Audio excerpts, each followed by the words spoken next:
Good Sunday morning to you. It's Mother's Day. Happy Mother's Day to all the moms out there. Thanks for all that you do and have done for all of us. And I'm Meteorologist Ryan Hoke. Let's talk about storms. Yesterday we had some severe storms roll through wave country with hail up to $half size. That's 1 1/4 inch. And a lot of folks are wondering, where did these storms come from? And the reason they happened is because the morning storms got out of here so quickly, quicker than expected, and cleared the clouds out that we had sunshine earlier than expected as well. That gave more time for heating during the afternoon.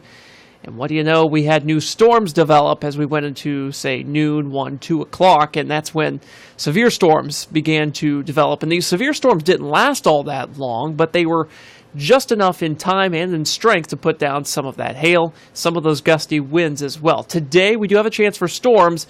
Will they be severe? There's a possibility of that, but I don't think it'll be quite as widespread as yesterday. But we still need to talk about them. Let's get you outside right now with our Fifth Third Bank Sky Track camera here in South Louisville. You can see some of those dark clouds off to the west, some of the remnants of the storms we had this morning across southern Indiana, and that had some cumulonimbus and cumulus clouds develop on down toward the metro Louisville area. Even had a little bit of rain and PRP, but that has pretty much fizzled off at this time. We're beginning to see some sunshine across most areas of Kentucky. And I want to give you a little radar tour. Off to our north and east in Cincinnati, that's what we had this morning. It rolled on through, it's all gone. Let's take you out to the west and show you what's going on.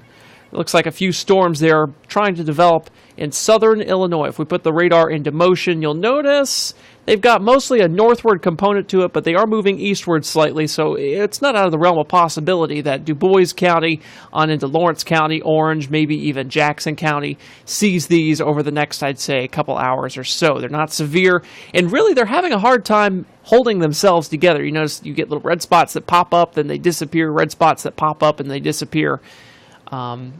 Some lightning popping up, then disappearing as well. Not a real persistent area of lightning with this. It's just kind of scattered around. But the deal is that there's not enough wind shear out here to really sustain thunderstorms to make them severe. The maximum wind shear is kind of over us right now and to our east, but since we don't have a whole lot of instability, we're not getting storms, and the storms that we had are dying off. So that's kind of the setup here for the next few hours. I also wanted to show you that we have a boundary, and what happens here is you can see these little lines, like right there, little lines coming out of these two thunderstorms. There's one right there, and there's one another right there. And they come out of these thunderstorms. What these are rushes of cold air coming out of these storms, because a thunderstorm takes in warm air, warm moist air, and puts down cold air because it's evaporative cooling due to the rain falling out of it. These rain-cooled air boundaries, those lines you see when they eject out from thunderstorms, it looks like they disappear, but they really don't disappear. It's just the radar can't really pick up on them as much anymore. The reason we can see them at all on radar is because they're pushing along bugs and debris and things like that through the air. Very small particles, but just enough for the radar to pick up, and you can see where the boundaries are. So the problem with these boundaries are, since they're still going to be hanging around, say, around the Ohio River, maybe just south of there as they continue to rush southward, is that they provide a focus for storms. They're almost like miniature cold fronts, and what a front does is provides lift for thunderstorms to form. And now that we have these quote-unquote miniature cold fronts just south of Louisville, they might provide a focus for some of these storms to develop this afternoon. That's kind of what we're looking at right now in terms of a setup. So maybe around metro Louisville, southern portions of southern Indiana, maybe northern portions of Kentucky here would be at best risk for that. But I think the entire area still is under a risk for thunderstorms.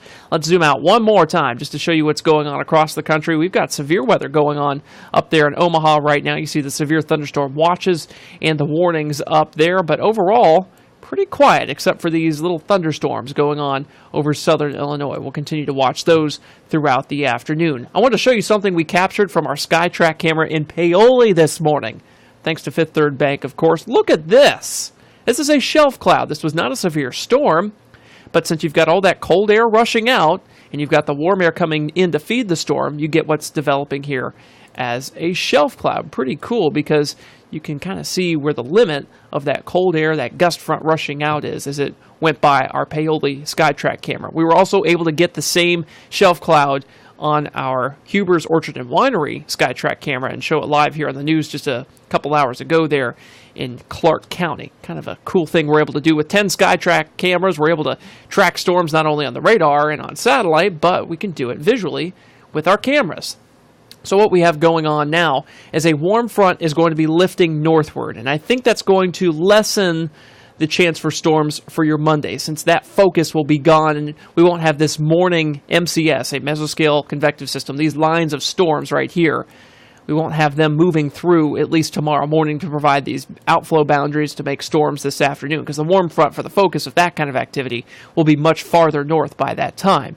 Notice the storms out there in Omaha developing along that front, and then the storms south of the front there near St. Louis. Of course, the St. Louis area got hit by storms last night, and then we had the tornado just northeast of Kansas City that caused pretty heavy damage out there. Not good for folks out there in portions of Missouri. Here's the setup for today in terms of where the SPC slight risk is. This is just in from the SPC, and you can see that we've got the slight risk. It covers some of our area now. It actually does cover the northwestern portion of our area there into southern Indiana. So we're going to be watching for the threat for some of these severe storms as we head throughout this afternoon. The moderate risk out toward Omaha, Nebraska, down toward Wichita, Kansas, and over toward Des Moines. That's where the tornado threat's going to be mostly concentrated out there today, as well as damaging winds. Around here, yes, we certainly could see some of those damaging winds and some isolated hail as well. Here's how Futurecast shapes things up for today. You notice we get into the middle 80s. I've got a forecast high of 86 this afternoon, and this depends on how much cloud cover we see and how fast these storms form. Should they form earlier, we see less in the way of temperature. If they form later, then we'll be able to get warmer than that. So I think 86 is a pretty good mean for that. You'll notice 84 there on Futurecast, and it does eventually get up to 86. Storms begin to form somewhere between really 1 and 3 p.m., I think. That's a pretty wide range, I know, but these kinds of setups aren't the most stable in terms of trying to figure out exactly when things are going to form. Some of the models go as early as 1, some go as late as 5, and I think that's too late. Especially here on the RPM, I think it's got a pretty decent handle. It starts forming them around 3:30, and then it begins to move in some stronger storms. Kind of a line almost, a broken line there by 7 o'clock this evening. Of course, Brian Good will be in here to track those storms with you on social media. And then we really get the storms out of here tonight because we lose the instability, the storms move off. We have a few clouds overnight, but a very quiet Monday morning commute. So there goes the cold front. Here comes the storms this afternoon. And then as we head into your Monday, more storms in the afternoon, more of an isolated nature, I think, than scattered like today. Then we focus on that cold front to the west that brings us storms for Tuesday, Wednesday, Thursday. I'm not really seeing a severe threat for those at this time. Some may get a little strong, but the highest wind potential aloft would be farther to our north, so we wouldn't have a real big risk from that.